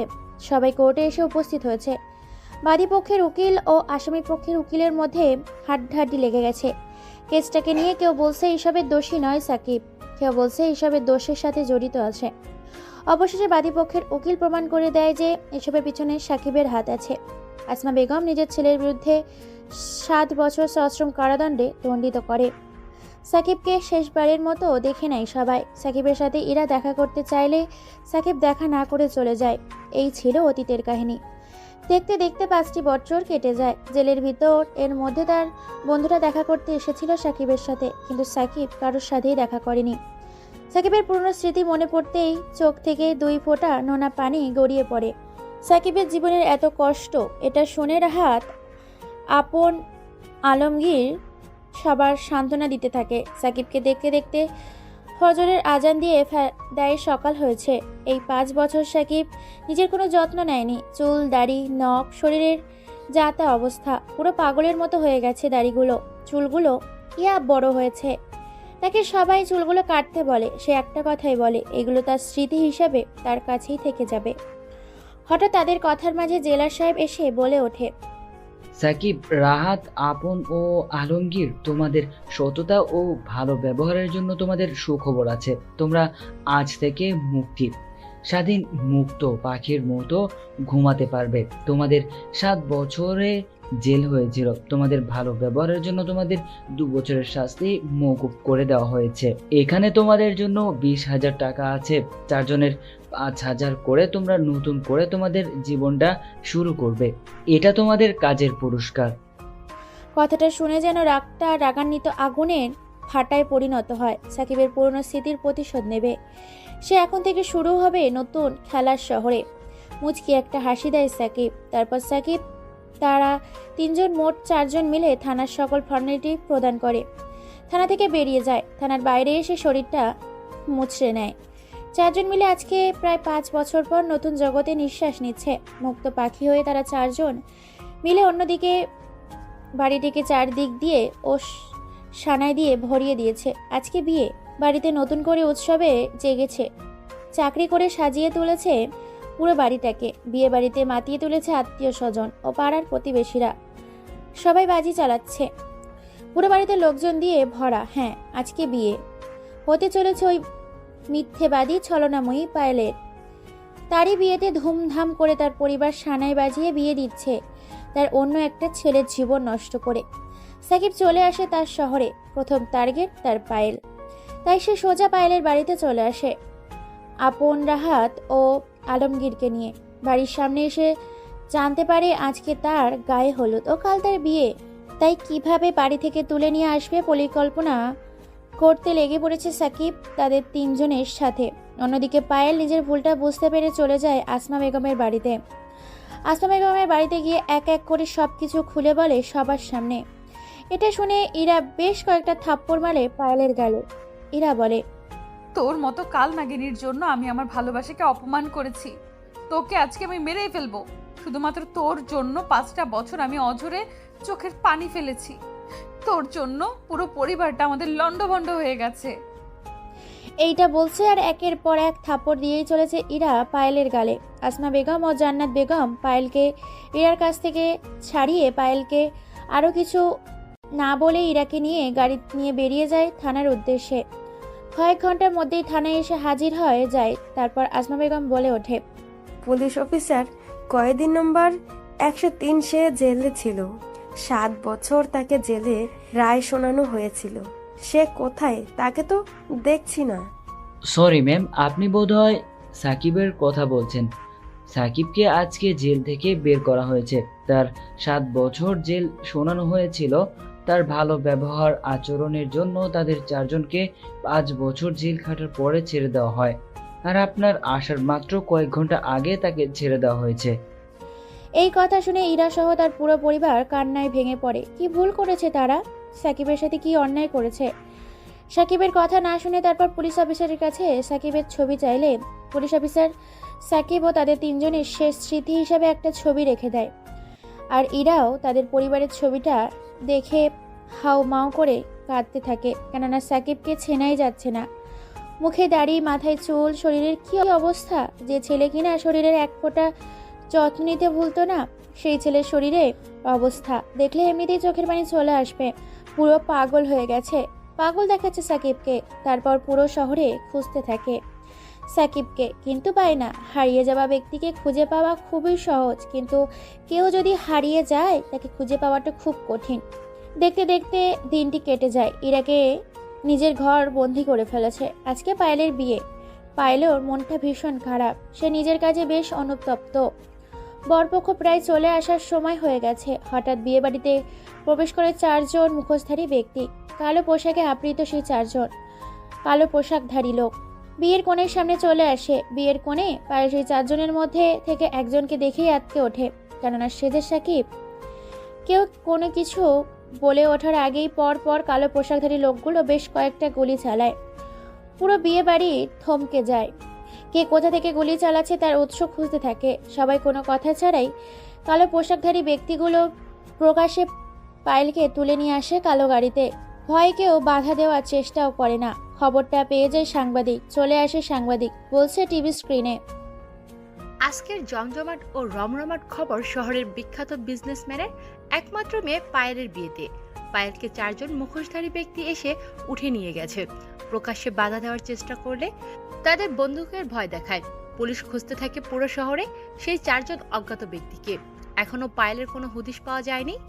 খবরটি সারা শহর, সারা দেশে ছড়িয়ে গেছে। হাঙ্গামা পড়ে গেছে। শহরে কি নতুন মুখোশধারী ব্যক্তি যে কিনা প্রকাশ্যে বিয়ে বাড়ি থেকে তুলে নিয়ে যায় বিয়ের কনেকে। চেয়ারের সাথে বাঁধা অবস্থায় আছে পায়েল। তার সামনে মদ ও সিগারেট নিয়ে বসে আছে এক আগন্তুক। পায়েল মিটমিট করে চোখ খুলে পুরো রুমটা ঝাপসা অন্ধকার। মাথার উপর 0 ভোল্টের সাধারণ অঙ্কের বাতি জ্বলছে। সরাসরি ঘেমে একাকার। সামনে কেউ একজন আছে দেখতে পাচ্ছে। পায়েল জর্জরিত গলায় বলে ওঠে, কেউ আছেন? প্লিজ আমাকে বাঁচান, আমার খুব জল তেষ্টা পেয়েছে। পায়েলের মুখে একথা শুনে সাকিব উঠে গিয়ে পায়েলের জন্য পানি নিয়ে আসে। তারপর পায়েলের সামনে রাখে, কিন্তু বাইরের হাত পা বাঁধা। পায়েলের ইশারায় বুঝিয়ে দেয় তাকে যেন পানিটা খাইয়ে দেওয়া হয়। হালকা হালকা বোঝা যাচ্ছে পানি দেখে ধোয়া বের হচ্ছে। সেই দিকে কোনো ভ্রুক্ষেপ না দিয়ে পায়েল মুখ মেলে। সাকিব আর দেরি না করে পানি ঢেলে দেয় পায়েলের মুখে। মুখে পড়ার সাথে সাথেই গলার ভিতর দিয়ে পেটের মধ্যে চলে যায় পানি। আর এক চিৎকার দিয়ে দেয় পায়েল। তার এই চিৎকারে যেন পুরো পৃথিবী কেঁপে ওঠে, জমিন শুদ্ধ কেঁপে ওঠে। কেননা পানিটা ছিল প্রায় অনেকটাই ফুটন্ত, টকবগে গরম পানি। আর সেই পানিটা সাকিব তাকে খাওয়ানোয় মুখ, গলা, পেট পুরি ছাই হয়ে যায়। কলিজাগুলো যেন এখনই জ্বলতে থাকে। কথা বলার ভারসাম্য হারিয়ে ফেলেছে। লাফালাফি শুরু করেছে। চেয়ারে বাঁধা অবস্থায় থাকা পায়েলের একদম আত্মনাদ দেখে গগন কাঁপানো চিৎকার দেয়। এটা দেখে সাকিব বলে ওঠে, এইটুকুতে এই অবস্থা? তাহলে ভেবে দেখো আমি 5 বছর কি করে জেলে এই ঠান্ডা এই গরমের মাঝে কত কষ্ট নিয়ে কাটিয়েছি। আপনজনদের কাছ থেকে দূরে থেকে তোর মিথ্যে একটা কথা বলাতে আজকে শুধু আমি বলবো, তুই চুপ থাকবি।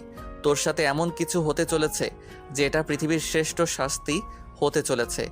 তারপর পায়েলকে আর কোনো কথা না বলতে দিয়ে চেয়ার থেকে তার বাঁধনগুলো খুলে দিয়ে নিয়ে বিছানায় উপর শুইয়ে দেয়। তারপর তার উপর শুয়ে পড়ে আর বলে ওঠে, তুই তোর শরীরের দোহাই দিয়ে আমাকে সেদিন জেলে পাঠিয়েছিলিস।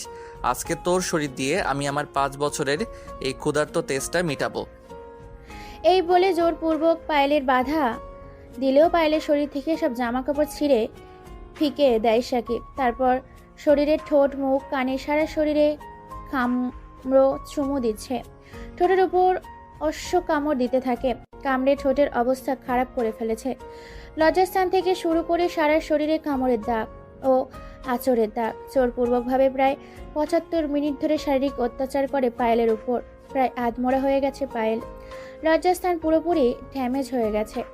তারপর এক রক্তমাখা রাগান্বিত ভাব নিয়ে এক বিশ্রী হাসি দেয় সাকিব। পায়েলের অবস্থা ভীষণ খারাপ। তারপর বাইরের 2 হাত সামনের খুঁটির সাথে বেঁধে দেয়, পেছনের খুঁটির সাথে বেঁধে দেয়। তারপর আবার তার উপর শুয়ে তার মুখে নিজের মুখ লাগিয়ে দেয়। তারপর দাঁত দিয়ে মুখের ভিতর থেকে পায়েলের জিহ্বা টেনে বের করে আনে। তারপর নিজের দাঁত দিয়ে কামড়ে দেয় জিহ্বাটাকে, নিজের ভেতর থেকে ছিঁড়ে নিয়ে আসে জিহ্বাটাকে। পায়ের সাথে সাথেই ছটফট করতে থাকে। জিহ্বাটাকে নিয়ে নিজের মুখের ভেতর থেকে এইভাবে ছিঁড়ে দেয়। হাতে দেখে পায়েল প্রায় আধমরা হয়ে গেছে, কারণ এই জিহ্বা দিয়েই, এই মুখ দিয়েই সে মিথ্যে জবাব দিয়েছিল। তারপর সাকিব একটা গরম রামদা ও গরম তেল নিয়ে আসে। তারপর রামদা ও গরম তেল তার লজ্জাস্থানে উপর রাখে। সাথে সাথেই পুড়ে ঝলসে যায় তার লজ্জাস্থান। তারপর সেই রামদা দিয়ে কেটে নষ্ট করে দেয়। তারপর একটা ছুরি গরম করে এনে গরম করে সেই ছুরিটা দিয়ে কয়েকবার পেটের মধ্যে আঘাত করে, শরীরটাকে খণ্ড বিখণ্ড করে ফেলে। তারপর হাতের বাঁধন, পায়ের বাঁধন খুলে দিয়ে মুখটা অবস্থা বিকৃত করে দেয়। তারপর রাহাত আপন আলমগীরকে লাশটাকে 4 রাস্তার জমজমাট জনগণ সম্মুহত এলাকাতে লাশটাকে ফেলে দিয়ে আসতে বলে, যাতে খুব সহজেই লাশটা চোখের সামনে পড়ে। তারপর মদ সিগারেট নিয়ে বসে পড়ে। এদিকে ইরা অঝরে চোখের পানি ফেলছে। পুলিশ পায়েলকে খুঁজে বেড়াচ্ছে। দেখতে দেখতে রাত কেটে সকাল হয়ে পরের দিন সকালেই সাংবাদিক বলছে, আজকে সকাল 8টার খবর, শহরের মাঝখানে ফেলে গেছে প্রকাশ্যে একটি মেয়ের লাশটাকে হত্যা করা হয়েছে। তার শরীরে বিভিন্ন অঙ্গ প্রত্যঙ্গ কেটে ফেলা হয়েছে। মেয়েটির মুখের চেহারা অবস্থা খুবই খারাপ। পুলিশ তার জন্য আইডেন্টিফাই করতে পারছে না। তবে পরীক্ষা করে জানা গেছে এটা কিছুদিন আগে হারিয়ে যাওয়া, অর্থাৎ বিয়ের মণ্ডপ থেকে তুলে আনা সেই আগন্তুক পায়েল। অর্থাৎ এই মিত্রর লাশ হচ্ছে পায়েলের, টপ বিজনেসম্যানের মেয়ে পায়েলের। তার লাশটা ফেলে দিয়ে গেছে এই ভরা জনগণ এলাকাতে। কে করেছে, কেন করেছে, পুলিশ কোনো হুদিশ পায় না। তবে সন্দেহমূলক লাশটার অবস্থা দেখে পুলিশ জানিয়েছে হয়তো এটা প্রতিশোধ নেওয়ার কারণে করেছে, হয়তো মেয়েটার উপর কারো ক্ষিপ্ত রাগ ছিল জমা। এই ছিল আজকের চূড়ান্ত খবর। দেখতে দেখতে 2 দিন কেটে যায়। শহরে এরকম ঘটনা আগেও ঘটেছে, যখন সাকিব ছিল মানুষ। এখনও সাকিবের উপস্থিতি টের পায়, অনুভব করে। আরও এরই মধ্যে 2 দিন কেটে যায়। এদিকে সাকিবের পুরো পরিবার সাকিবকে খুঁজে বেড়াচ্ছে, কিন্তু পাচ্ছে না। সাকিব আজকে একটা নাইট ক্লাবে এসেছে। পকেট থেকে ফোনটা বের করে মাসুদের নাম্বারে ডায়াল করে। ফোন রিসিভ করতে সাকিব বলে ওঠে, হ্যালো মাসুদ, আমি সাকিব বলছি। অমুক ঠিকানায় আমার সাথে দেখা করো। আমার পুরো টিমটাকে নিয়ে আসবে, গোপন সূত্রে, কেউ যেন না জানে, আর বিশেষ করে আমার পরিবার। ভাই আপনি তো জেলে, তাহলে বাইরে কি হবে? অনেক কাহিনী লুকিয়ে আছে, আগে দেখা করো, তারপরে বলবো বাকি সব। ওকে ভাই, ঠিক আছে। তাহলে আজকে আমরা রাত 10টার পর দেখা করব। আমি আপনার দেওয়া পুরো টিমটাকে এতদিন পরিচালনা করেছি। যেহেতু আপনি চলে এসেছেন, তাহলে আমি পুরো টিমটাকে নিয়ে আপনার সামনে হাজির হব। তারপর মাসুদ ফোন কেটে দেয়। দেখতে দেখতে রাত 9টা পেরিয়ে 10টা বেজে যায়। 10টা বেজে 10:30। হঠাৎ নাইট ক্লাবের ভেতর 30 থেকে 40টা ছেলে প্রবেশ করে। তাদের মধ্যে প্রথমে আছে মাসুদ ও মাসুম। তারা সবাই সাকিবকে এদিকে ওদিকে খুঁজতে থাকে, কিন্তু তাদের সামনে থাকা সত্ত্বেও তারা খুঁজে পায় না। বেশ কিছু সময় কেটে যায়। টেবিলে বসে থাকা একটি ছেলে হাতের ইশারা দেয় মাসুদকে। মাসুদ ছেলেটিকে দেখতে পেয়ে এগিয়ে যায় আর বলে ওঠে, জি ভাই, কিছু বললেন? ঠিক চিনতে পারলাম না আপনাকে। সাকিব দাঁড়িয়ে যায়, মুচকি একটা হাসি দেয়। আসলে সাকিবকে না চেনারই কথা, কারণ সাকিবের চুল দাড়ি সব বড় হয়ে গেছে। এরকম অগোছালো প্রকৃতির মানুষ, তাই চিনতে পারিনি কেউ। সাকিবের একটা মুচকি হাসি দিয়ে বলে ওঠে, আমি সাকিব, তোদের বড় ভাই। শহরের সিক্রেট মাস্তান, ফিরে এসেছি তোদের মাঝে। তারপর মাসুদ, মাসুম আর কোনো কথা না বলে জড়িয়ে ধরে সাকিবকে। রিয়াদ, রাজ, শৌফিক, শাওন, ইয়াজ, তৌফিক এরাও এসে সাকিবকে জড়িয়ে ধরে এবং সাকিবের 2 হাতে চুমু খায়। হাউমাউ করে সাকিবকে দেখে কেঁদে ফেলে, কারণ সাকিব ছিল তাদের দলের লিডার। সাকিব চলে যাবার পর টিমটা লণ্ডভণ্ড হয়ে গিয়েছিল। সাকিবকে দেখে আবার নতুন করে মনে জোর পেয়েছে। সাকিব তাদের এরকম অবস্থা দেখে বলে ওঠে, আমার কিছু ইনফরমেশন প্রয়োজন। সেদিন ভার্সিটিতে কারা কারা আমাকে মিথ্যে ষড়যন্ত্রে ফাঁসিয়ে জেলে পাঠিয়েছিল, তাদের পুরো লিস্টটা চাই। আমি চাই তোরা আজ থেকে কাজে লেগে পড়বি, আর আমার খবরটা যেন কেউ না জানে যে আমি এই শহরে আছি। ওকে ভাই, ঠিক আছে, সমস্যা নাই। তারপর তারা যে যার মতো অনেকক্ষণ নাইট ক্লাবে আড্ডা দেয়। অনেকদিন পর তারা সাকিবকে পেয়েছে। তাদের মাঝে ওই হুল্লোড় আড্ডা মাতিয়ে দেয় তারাও। তারপর চলে আসে পুরো টিমটাকে নিয়ে থানার সামনে। আর সাকিবের কথা মতো থানার ভেতর থেকে থানার এসআইকে তুলে নিয়ে আসে, কারণ এসআই শহরের একজন আতঙ্ক, গরিব দুঃখী মানুষের অসহায়, তার সুযোগ নেয়। সে হাজার হাজার লাখ টাকা ঘুষ খেয়ে আজকে নিজের পকেট ভরিয়ে ভারিয়ে ফেলেছে। সেটা কে সাইজ করবে বলে পুরো টিমটাকে নিয়ে থানার সামনে এসেছে। থানার ভেতর থেকে হুড়মুড় করে তুলে নিয়ে আসে। থানার ভেতরে পুলিশ কনস্টেবলগুলো বাধা দিতে আসলে তাদের কয়েকজনকে ধমক দিয়ে জানের মায়া নিয়ে কেটে পড়ে সেখান থেকে। তারপর থানার সামনে তাকে তুলে নিয়ে আসে চার রাস্তায় কবরস্থানের মাঝে 2 গাছে রশি দিয়ে বেঁধে ফেলে, 2 পা ও 2 হাত। তারপর তার সামনে রাখা হয় আগুন, ফুটন্ত পানি ও অ্যাসিড। সেই ফুটন্ত পানিটা দিয়ে ওসির প্যান্টের ভেতর দিয়ে ঢেলে দেওয়া হয়। সাথে সাথেই ওসির লজ্জাস্থানে পুরো মাংস খসে পড়ে। ওসি শুধু চিৎকার করতে থাকে। তারপর আগুন দিয়ে তার 2 পা আগুনের মাঝে রেখে মুহূর্তের মধ্যে আগুনে ঝলসে যায় তার 2 পা। তারপর সবাই মিলে অস্ত্র হাতে নেয়। কেউ নেয় স্নাইপার বন্দুক, কেউ নেয় AK-47 বন্দুক। সাকিব 123 বলারে ঝাঁঝরা করে দেয় যে যার মতো করে। পরের দিন সকালে সাংবাদিক টিভি নিউজে কিনে বলছে, কেউ বা কারা নৃশংসভাবে রাতের অন্ধকারে বর্তমান থানার এএসআইকে হত্যা করেছে। শরীরটাকে খণ্ড খণ্ড করে ফেলেছে। শরীরের কোনো অস্তিত্ব নেই। আঘাত আগুনের গোলায় এসিডে পুড়ে যাওয়া অংশ। চেনা বড় দায়। আজকের খবর এ পর্যন্তই ছিল। এদিকে সাকিব বসে নিজের পুরনো স্মৃতির কথা মনে করতে থাকে। আজকে কতই না সুন্দর হতো তার জীবনটা ইরাকে নিয়ে, কিন্তু ইরার একটা ভুলের কারণে জীবনটা দুজনেই কষ্টে ছেয়ে গেছে। এদিকে মাসুম আর মাসুদ গোপনে সূত্রে খবর নিয়ে এসেছে এইসবের পেছনে প্রিন্সিপাল এবং তাদের বিপরীত দল সোহাগের সাথে আন্ডারওয়ার্ল্ডের ভিক্টর জড়িয়ে আছে তাদের ফাঁসানোর পেছনে। সাকিব এই কথা শুনে একটা সময় মুচকি হাসি দেয়। তারপর সাকিব ও তার দলবলকে নিয়ে পরিকল্পনা করতে থাকে কিভাবে ভিক্টরকে দেশে আনবে, কিভাবে সবাইকে তাদের অকর্মের শাস্তি দেবে। তারা পরিকল্পনা করে ফেলে ভিক্টরকে তারা দেশে আনবে যে কোনো মূল্যে। সর্বপ্রথম তাকে, এবং তাদের প্রথম টার্গেট হলো সোহাগ। সাকিব বলে দেয় মাসুদ ও মাসুমকে সোহাগকে যে কোনো মূল্যেই হোক সোহাগকে যেন যে কোনো পরিস্থিতিতে তুলে নিয়ে আসে তাদের গোপন গোডাউনে। সাকিবের কথায় মাসুম ও মাসুদ বেরিয়ে যায় তাদের পুরো টিমকে নিয়ে সোহাগকে খোঁজার জন্য। পুরো শহরের লোক সরিয়ে দিয়েছে। সোহাগকে যেখানে পাবে সেখান থেকে তুলে নিয়ে আসবে। এদিকে সোহাগ পরিকল্পনা করছে ইরাকে নিজের হাতে ফেলে নিজের আয়ত্তে নিয়ে আসবে। কিন্তু সে জানে না যে সাকিব জেল থেকে ছাড়া পেয়ে গেছে। সে নিজের মতো করে আনন্দের সাথে ঘুরছিল এতদিন। সাকিবের দলের একটা ছেলে সোহাগকে দেখতে পায় একটা রেস্টুরেন্টে। তারপর সাকিবের দলের ছেলেপুলেগুলো সেখান থেকে ওপেনলি প্রকাশ্যে নিয়ে আসে হাঙ্গামা করে রেস্টুরেন্ট থেকে সোহাগকে। সোহাগের দলের ছেলেপুলে খবর পেয়ে বাধা দিতে আসলে ছেলেপেলেগুলোকে মেরে শুইয়ে দেয় রাস্তার মাঝে। তারপর তাদের লাশের ওপর দিয়ে সোহাগকে তুলে নিয়ে আসে গোপন রাস্তায়, গোপন সূত্রে গোডাউনের ভেতরে। তারপর সোহাগকে চেয়ারের সাথে বেঁধে ফেলে। সোহাগের সামনে সাকিব আছে। সাকিবকে দেখে সোহাগ চিনতে পারে না। তারপর সোহাগকে সাকিবের পরিচয় দেয়। সাকিব জেলে থেকে ছাড়া পেয়েছে এটা শুনে শরীরের লোম হয়ে গেছে। আর কোনো কিছু বলতে না দিয়ে সোহাগের মুখে রুমাল পুড়ে দেয় সাকিব। তারপর প্লাস দেয়। সাকিবের মুখে সব কটা দাঁত উপড়ে ফেলে। এখন শুধু মাসু দেখা যাচ্ছে। সোহাগ যন্ত্রণায় ছটফট করতে থাকে। মুখে ভেতর দিয়ে রক্তের স্রোত বয়ে যাচ্ছে। তারপর জিহ্বাটা প্লাস দিয়ে বের করে জিহ্বাটা পুরো কেটে ফেলে। তারপর গলার নিচের শিরা কেটে দেয়, শ্বাসনালীটা কেটে দেয় গলার। তারপর স্বর্ণালীটাকে কেটে দেয়।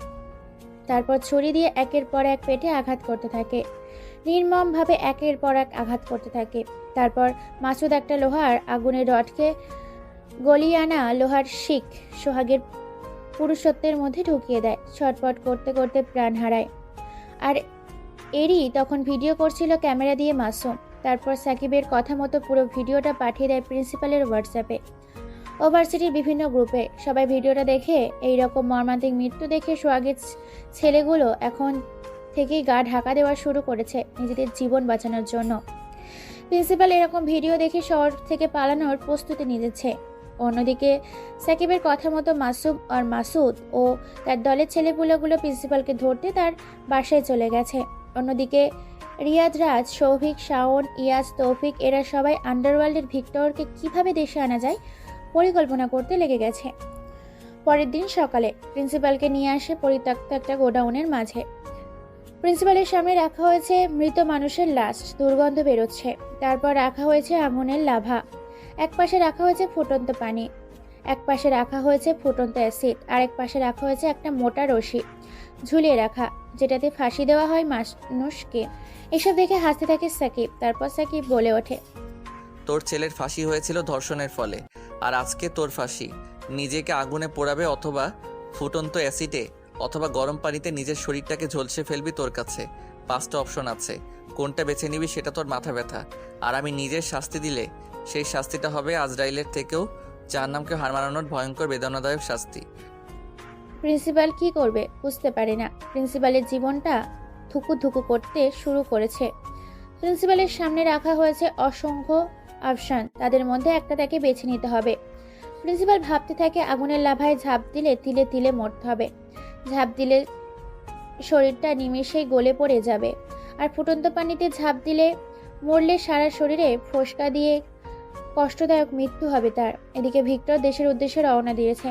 প্রিন্সিপালের কোনো কিছু উপায় না পেয়ে যে রশিটা ঝোলানো আছে সেই রশিটার সামনে গিয়ে নিজের গলাটা ঢুকিয়ে দেয় রশির সামনে, কারণ সে জানে এখান থেকে বেঁচে ফেরা তার বড় দায়। নিজেকে বাঁচাতে হলে একমাত্র এটাই উপায়, তাই ফাঁসিতে ঝুলিয়ে দেয় নিজের গলা। ছটপট করতে করতে প্রিন্সিপাল প্রাণ হারায়। এটা দেখে উচ্চস্বরে হেসে ওঠে সাকিব। অন্যদিকে ভিক্টর দেশে পৌঁছে গেছে। ভিক্টর চলে যায় তার একটা হোটেলে। খবর পেয়ে যায় সাকিব। রাতের অন্ধকারে নিস্তব্ধ তারা মাঝে পুরো হোটেলটাকে ঘিরে ফেলে সাকিবের দলবল। রাত বাজে 11:15। হোটেলের ভিতর বেশ কিছু মেয়ে নিয়ে ফুর্তি করছে ভিক্টর। পাঠিয়ে দিয়েছে ভিক্টর সে পার্টির মাঝে প্রাণ হারাবে আজকে। ভিক্টর মদ খেয়ে মাতাল হয়ে গেছে। কিছু মেয়েকে তার রুমে নিয়ে গেছে, ভোগ করবে। তারই সুযোগ নিয়েছে সাকিব। হঠাৎ করে রুমের ভিতর কেউ একজন প্রবেশ করাতে সবাই চমকে ওঠে। মেয়েগুলো লজ্জায় বাথরুমে, কেউ লুকিয়ে খাটের নিচে, আলমারির পেছনে উলঙ্গ অবস্থায় সেখানে চুপটি মেরে বসে আছে। বুঝতে পারে না কে তার সামনে। ভিক্টরকে কোনো কিছু বলতে না দিয়ে রামদা তার শরীর থেকে তার লজ্জাস্থানটা কেটে ফেলে। ভিক্টর ছটপট করতে থাকে রুমের এইদিক ওদিক, দৌড়াদৌড়ি করতে থাকে, কিন্তু রুম থেকে পালাতে পারে না, কারণ পুরো রুমটা ঘিরে রেখেছে। ভিক্টর নিজের প্রাণ ভিক্ষা চায়, আকুতি মিনতি করতে থাকে সাকিবের কাছে, কিন্তু সাকিব আবার রামদা দিয়ে তার পা দুটো কেটে ফেলে যাতে সে দৌড়াতে না পারে। তারপর হাত, তারপর জিহ্বা, তারপর চোখ, তারপর নাক, তারপর কান, শেষ পর্যায়ে শরীর থেকে গলাটাই আলাদা করে ফেলে। টুকরো টুকরো করে ফেলে তার শরীরটা। দেখতে দেখতে দিনটা কেটে যায়। হোটেলে খবর পেয়ে গেছে পুরো হোটেলটা পুলিশ সিল করে দিয়েছে, যাতে কেউ ভেতরে এবং ভেতর থেকে বাইরে যেতে না পারে। সাংবাদিক পুরো দেশে খবর ছড়িয়ে দিয়েছে ভিক্টর নামে আতঙ্কবাদীটা এই হোটেলে নৃশংসভাবে তার লাশটা পাওয়া গেছে। পুলিশ আইডেন্টিফাই করার জন্য উঠে পড়ে লেগেছে। অবশেষে পুলিশ জানতে পারে এই লাশটা ভিক্টরের। দেখতে দেখতে দিনটা কেটে যায়, 1 সপ্তাহ কেটে যায়। এদিকে ঘর বন্ধ করে ফেলেছে ইরা নিজেকে। প্রায় পাগলপাড়া হয়ে গেছে সাকিব। এখনও তার চুলদাড়ি বড়, সেগুলো পরিষ্কার করেনি, এখনও পাগলের বেশেই আছে। আজকে সাকিব নিজের প্রতিশোধ নিতে পেরে খুবই খুশি। ইরাকে আজকে ঘর থেকে বের করেছে আসমা বেগম, জান্নাত বেগম ও পুরো পরিবার। আজকে ইরার মন ভালো করার জন্য বাইরে বের হয়েছে ঘুরতে। ভাগ্যের কি পরিহাস, হোটেলে ডিনার করতে ঢুকেছে। সেই হোটেলে আগে থেকে সাকিব, মাসুদ এবং মাসুদ আর কিছু বন্ধু তার নতুন জীবনের উদ্দেশ্যে পার্টি দিচ্ছে, খাওয়া দাওয়া করছে। খাওয়া দাওয়া করে যখনই হোটেল থেকে বের হবে তখনই ইরার সাথে ধাক্কা খায় সাকিব। সাথে সাথেই পড়ে যায় দুজনে। সাকিবের দিকে তাকায় ইরা ও তার পরিবার, কিন্তু সাকিব এখনো দেখেনি। সাকিবকে দেখে ইরা জড়িয়ে ধরে। তার পুরো পরিবার চমকে যায় সাকিবের একই হাল হয়েছে দেখে। ইরা সাকিবের 2 পা জড়িয়ে ধরে, হাউমাউ করে কাঁদতে থাকে। অবশেষে সাকিব ভালো করে তাকায়, দেখে ইরা। সাকিবের কোনো কিছু বলে ওঠার আগেই ইরা বলে ওঠে, শাকিল, তুমি আমাকে মাফ করে দাও, আমার ভুল হয়েছে। আমি তোমাকে বিশ্বাস না করে অনেক বড় ভুল করেছি। তুমি আমাকে মারো, কাটো, যাই মন চায় তাই করো, তবুও আর আমাকে ছেড়ে যেও না।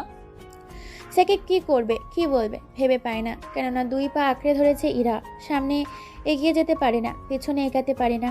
সাকিব কোনো কিছু বলছে না, দেখে ইরার হোটেলের মধ্যে টেবিলের ওপর রাখা একটা কাঁচের গ্লাস ভেঙে পক করে পেটের মধ্যে সেই কাগজের টুকরো ঢুকিয়ে দেয়। সাথে সাথে পুরো হোটেলটা নিস্তব্ধ হয়ে যায়। সাকিব সেখানেই থমকে যায়। সাকিব আর দেরি না করে ইরাকে কোলে নিয়ে গাড়িতে করে হসপিটালের উদ্দেশ্যে রওনা দেয়। ডাক্তাররা ওটিতে নিয়ে যায় ইরাকে। অপারেশন চলছে। সাকিবের কাছে সবাই ক্ষমা চায়। সাকিব সবাইকে আপন করে নেয়, নিজের বুকে টেনে নেয়। অনেকদিন পর প্রিয় মানুষদের পেয়েছে, তার কাছে, তার আপনজনদের কাছে সেও ক্ষমা চায়। দেখতে দেখতে পুরো 5 ঘন্টা কেটে যায়।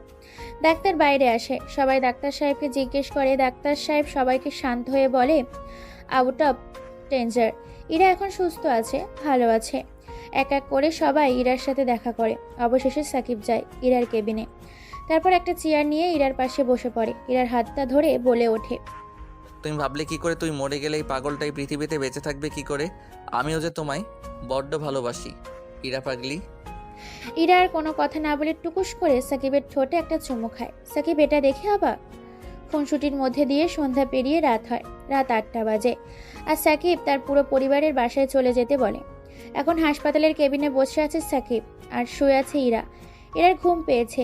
ইরা বলে ওঠে, অনেক দিন হলো তোমাকে জড়িয়ে ধরে ঘুমাইনি। আমার পাশে শুয়ে পড়ো, আজকে তোমাকে জড়িয়ে ধরে ঘুমাবো আর তুমি আমাকে সারা রাত আদর করবে, না হলে কিন্তু আমি আবার ওইসব করব। সাকিব আর কোনো কথা না বলে মুচকি একটা হাসি দিয়ে এবার সে শুয়ে পড়েন। তারপর ঠোঁটের মুখে, সারা শরীরে, নাভিতে, পায়ে, পেটে চুমু খেতে থাকে।